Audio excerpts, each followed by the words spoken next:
Kusuzangpo and a very warm welcome to Bhutan This Week, our weekly news magazine program, and I'm Sherab Zangmo. In this week's top stories, His Majesty the King and Her Majesty the Gyaltsen received a group of children singing Lole on the eve of Nilo at Linkana Palace. Home Minister defends that he had no criminal intentions and personal gains in his rebuttal statement on the Gyalpushing land case in Longa Court yesterday.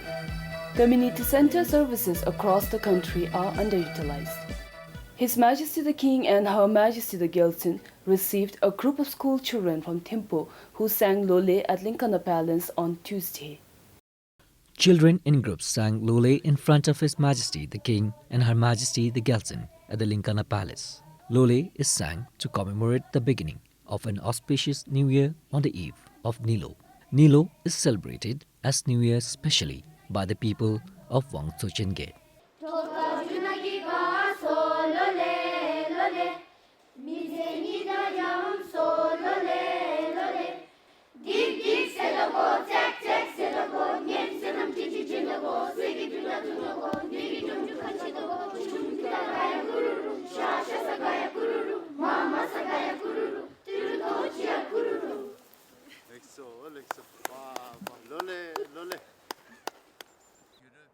Their Majesties then granted Sera to the students.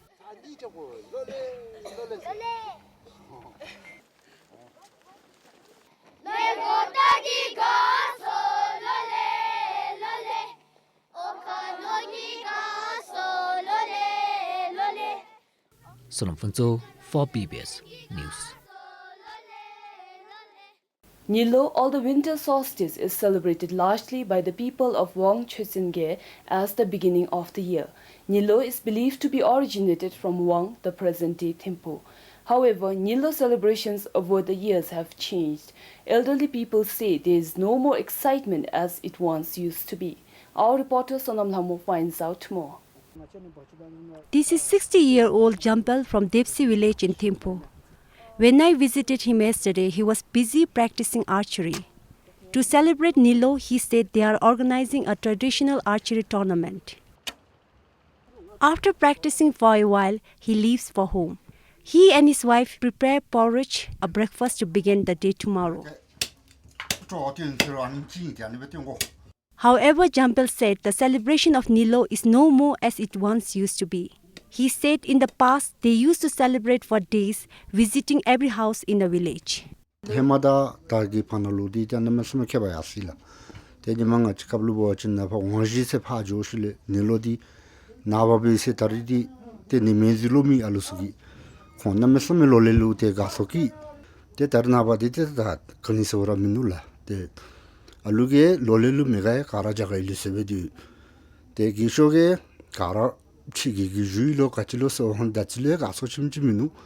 Jampel said he missed all those celebrations.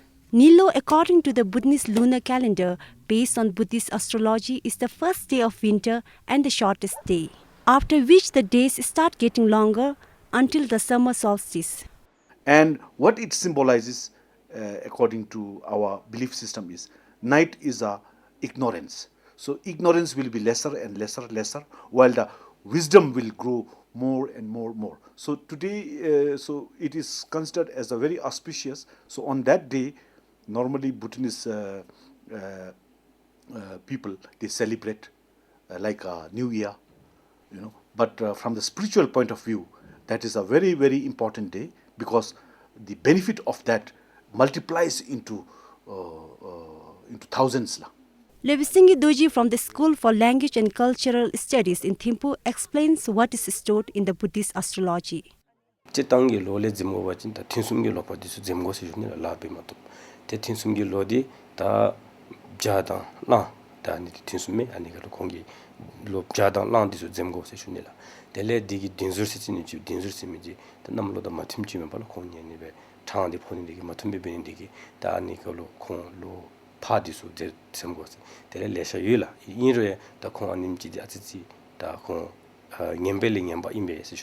On the eve of Nilo, children usually recite Lole. Children sing verses wishing a good year ahead.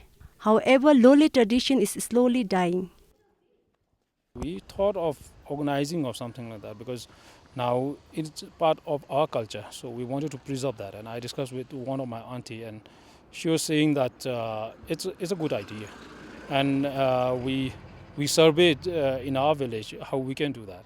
But unfortunately, due to the big Ongchen in Punakha, most of the elders, they are there, as well as the children, they have followed their elders, and we could not do that this year. And maybe surely next year we'll try it. Jampal remembers his childhood days when they used to recite Lole. Lole se. Oho na nugi kan so lole se. Ya ki japam chama kan so lole se. Besides reciting Lole, it's important to know the significance of Nilo. But most important thing is that our conscious, our mind, feeling of the understanding of what is meant by Nilo, that understanding should be understood by every Bhutanese for a longer period, and what it signifies. That has to be understood. Today, when I went to Jampal's house, Nilo celebration began with porridge. But for Jampal, he was busy playing archery with his friends.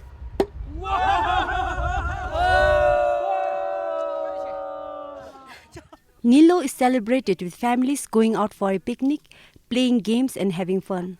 Sonam Lhamo for BBS News. The Home and Cultural Affairs Minister Minju Dorji's representative Jamyang Sherapongdi presented the minister's rebuttal on Gelpushing land case before Monga District Court yesterday. In the ongoing hearings in Monga District Court, Limpo Minjidoji's representative, Jamyang Sherpwandi, presented the statement saying the minister had no criminal intentions and personal gains to allot the plots to a favoured few. The statement went on to say that the minister always worked under the proper laws of the Municipal Act 1999. The Act empowers the Municipal Committee to allot land. The Anti-Corruption Commission had accused the minister of official misconduct for allotting the land to individuals and institutions that did not fulfill the basic criteria. ACC was also questioned on the legal standing of the case. The minister's representative said ACC has failed to prove the case as official misconduct. Similarly, some of the committee members also presented their response statement to the ACC's findings. Meanwhile, ACC also submitted its rebuttal statement to Dechin Singhe, who was charged under criminal offence. He was the then secretary of the Land Allotment Committee. ACC said he should have known better as he was the technical expert and the one who kept the minute of the meeting. Dechin Singhe is a building inspector. ACC will submit its rebuttal to the Home Minister's statement on the Gelpushing land case on January 9. Compiled for Kingatashi, Sonfunso for BBS News. Regulating human traffic, especially on the bridges, is proving to be a daunting task at the Wangchen in Punakha. Over 100,000 people are gathered for the Wangchen. This is the Bailey Bridge at Changyil. Thousands cross the bridge every morning on their way to the Wangchim and back home. Fearing the bridge might break down, community police, their soups and police regulate the traffic by allowing only a limited number of people to cross the bridge at a time.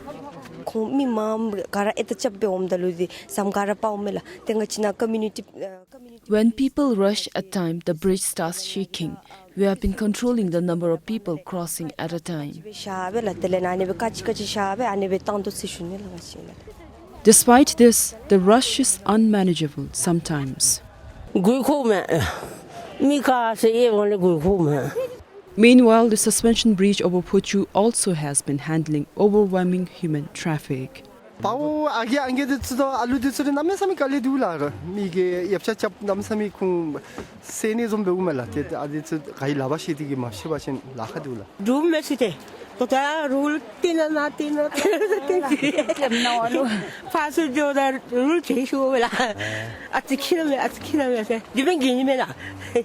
191-meter-long bridge was constructed in 1997.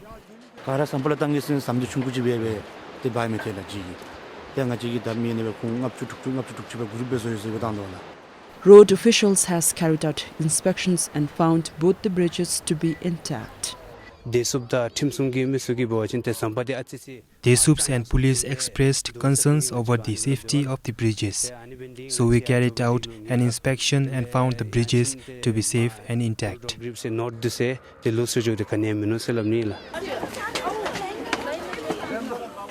Likewise, thousands cross the bosom over Mochu every day.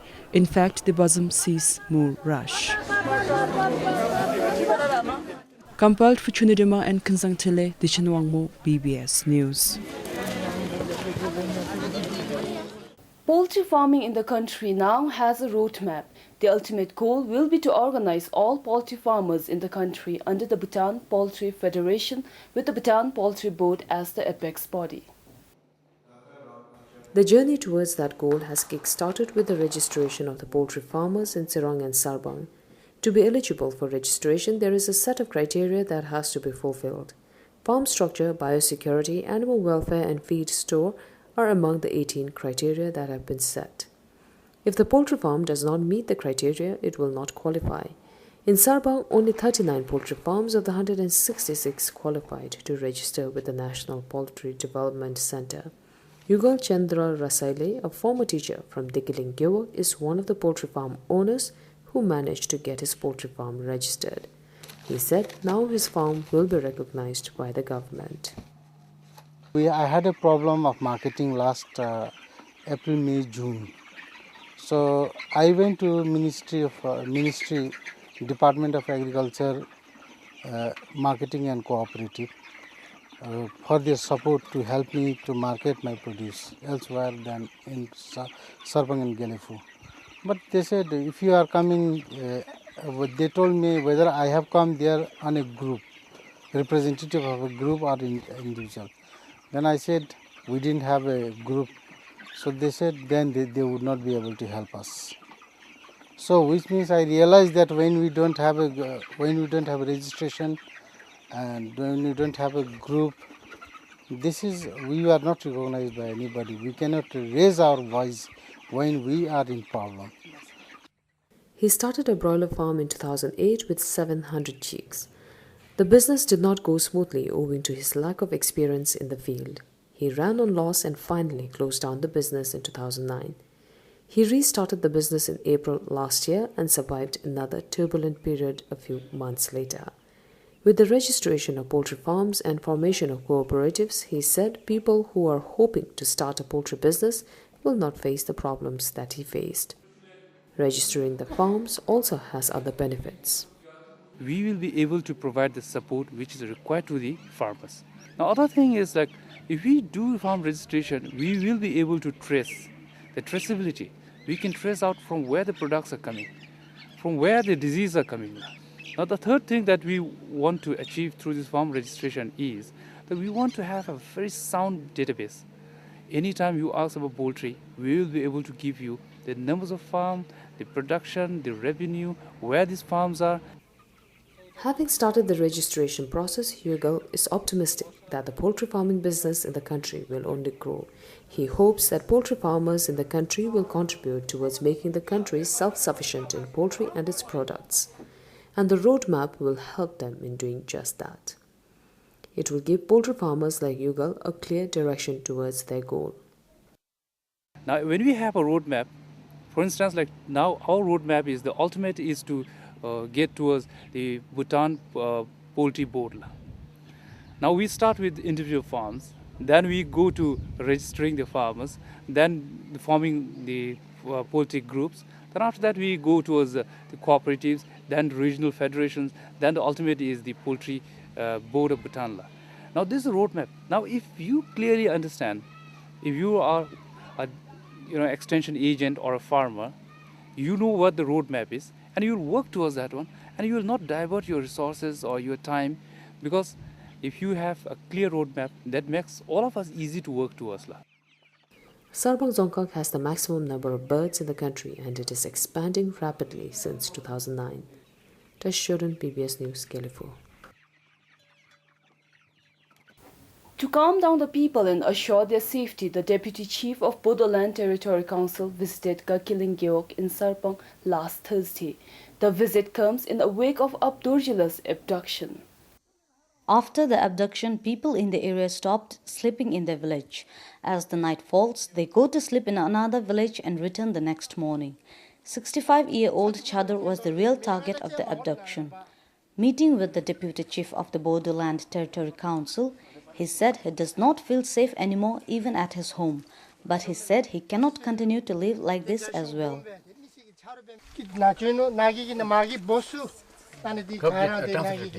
You are the head and you visited us. We would like to request you to arrest the criminals and ensure our security. Otherwise, we cannot stay in this place. We are scared. The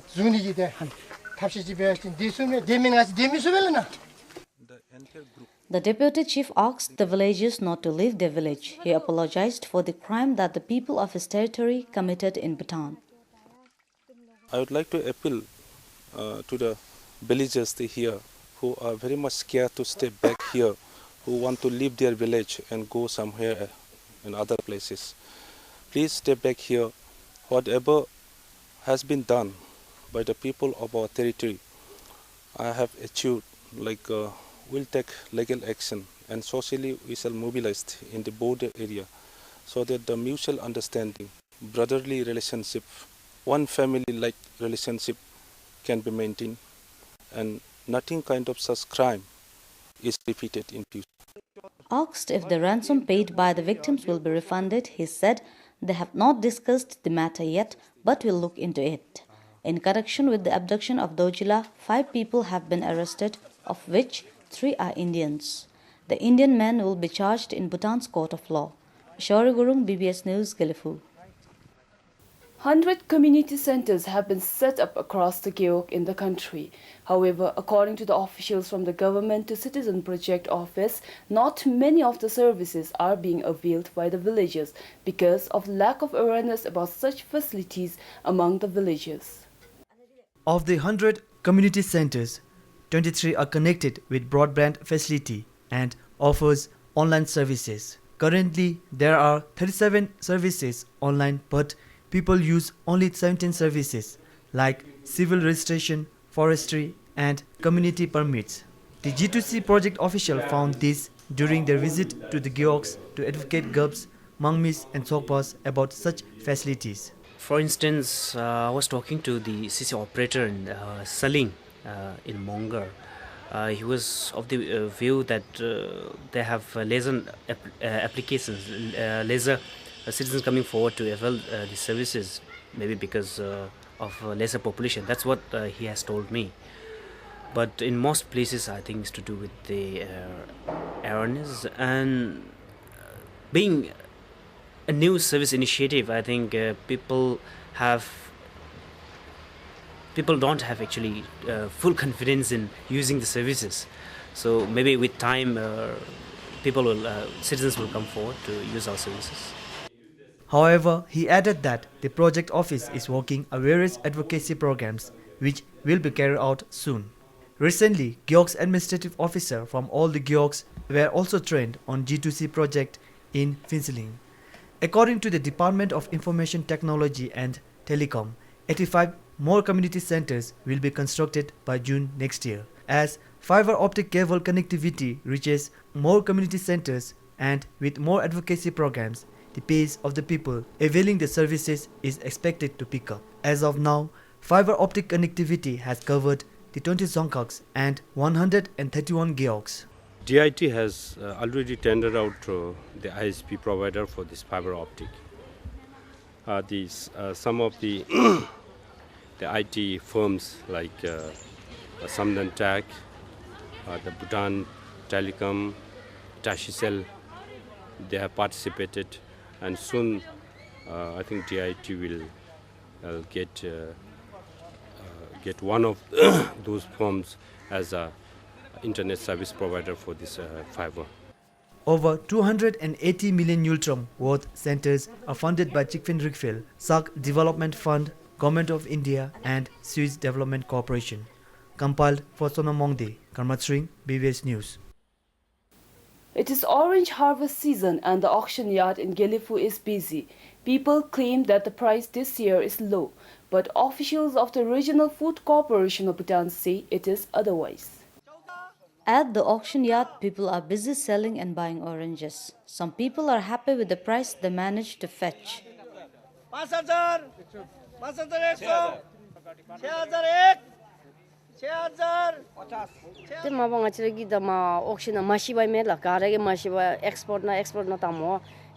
Most of us don't know, so we send it to export where there is no one to compete. So we have to take what they give. If you take it to the FCB, there are a lot of buyers, and when there are a lot of buyers, the rate goes up. So I feel the rate is good this year.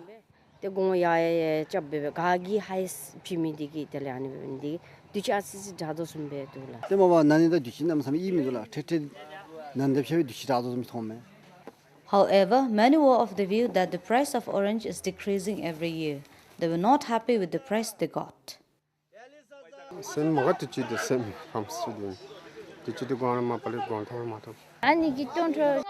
For this, I got 5,000 niltrum, and for that one, I fetched 10,000 niltrum. I'm not so happy as I could not fetch a good price.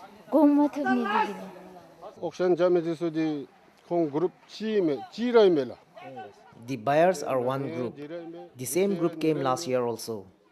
They speak with no voice, and we cannot do anything as we cannot take the oranges anywhere. For one orange, we get only around 1 niltrum 50 chetrum.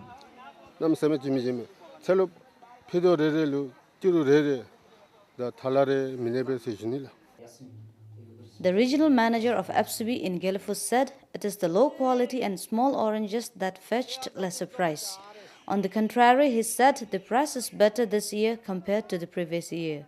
He added that most of the people got between 3 and 5 niltrum for an orange. So this year, if you look at the quality, we are having a good quality, and at the same time, of course, a tablet from export quality. And we have good competitors also, buyers from outside neighboring countries. I will request public, there's nothing to panic. This year we are having a good rate. Now if you look at this, the prices, it ranges, the tablet ones even fetches 2 rupees a piece, and it goes till 5 rupees per piece. So in fact it's a good news, even if there's no exporters buying from them. So they can bring it to us. We'll make sure that we'll make arrangements of buyers, and it's just always there, it's transparency, and we are doing everything here. At the same time, the oranges are brought from Dagana, Tsirang, Serpong, Trongsa and Jimgang. So far, the FCB regional office in Gelfu has auctioned 546 metric tons of oranges. Compiled for Puba, Ishori Gurung, BBS News, Gelfu. That's all we have for you in this week's edition.